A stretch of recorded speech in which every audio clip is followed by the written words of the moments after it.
Okay, if you like this video, subscribe to my channel, but let's get right to it, okay? Bird Box. So last night, my wife and I sat down and we watched Bird Box. And you know what?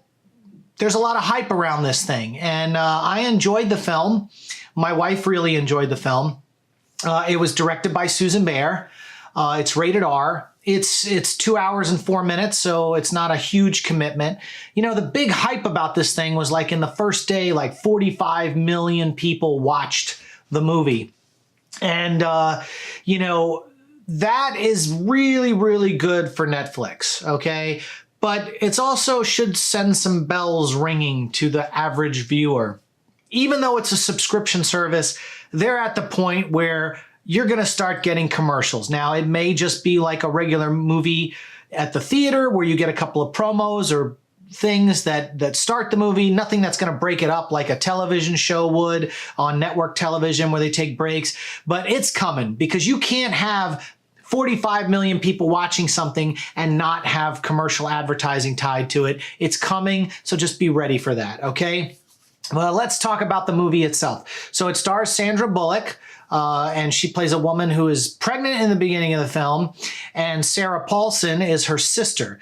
And they're kind of hinting onto all these kind of Sandra Bullock has become like a recluse and paints and doesn't like going out into the world. And it seems like she got knocked up and she really didn't want to be knocked up, or the relationship fizzled. They never talk about the husband of the baby in the movie. But anyway, so as Sandra Bullock's doing some painting and everything, and Sarah Paulson's hanging out with her, which Sarah Paulson, I'm starting to get a little oversaturated with Sarah Paulson. She's been in, it's like every time I turn around, she's in everything, and that's fine. But she was only in this movie for a short amount of time, so I was kind of like, okay, good. You know, done, one and done. She's kind of out of it. And, but so there's this mysterious force that's decimating the planet. And basically, when people stare off, this demonic type thing possesses them to become suicidal. And it reminded me a lot of the movie The Happening, where the trees started putting out pollen that was making people go crazy. See, basically, we've got like 7 billion plus people on the planet. And, you know, we really don't, in reality, have enough food and water and everything to sustain that kind of population. So I always feel like lately these disaster type movies are popping along the scene, showing you how nature or some other demonic force might put our population into check.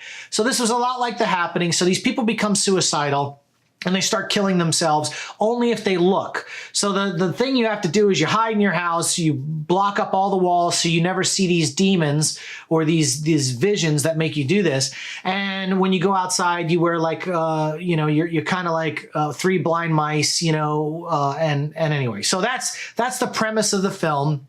It reminded me a lot of A Quiet Place, except once again, this Quiet Place had to do with sound. You couldn't make a noise because the creatures would come. This one, you couldn't see the creatures because then they would kill you. And, you know, it's like I said when I did a review of A Quiet Place, it's like, hey, when is Taste going to come out? When's the new Smell movie going to come out? Because it seems like Hollywood is all on this bandwagon of all these 5 senses. So there's a big cast in this. John Malkovich is in this. B.D. Wong is in this. If you remember B.D. Wong from the Jurassic Park films and all the other things he's done. Trevante Rhodes is in the film. Lil Ray Howery's in the film. And I just have to say the kids in this movie, Vivian Laura Blair and Julian Edwards, were really good. You know, they did a really good job in this film for child actors. Pruitt Taylor Vince was in this film as well, and he was one of my favorite characters in a standalone X-Files episode back in the day. But he's been in like 100 projects. The guy is like massive character actor, and he's always got that twitchy eye that goes around. So anyway, the people have birds around them because, and that's what the whole premise of the movie, Bird Box. They keep these birds around because they realize the birds can see these creatures coming to warn them before, so they can hide before these creatures come and kill them. You know, the movie it was a good movie. Like I said, I enjoyed it.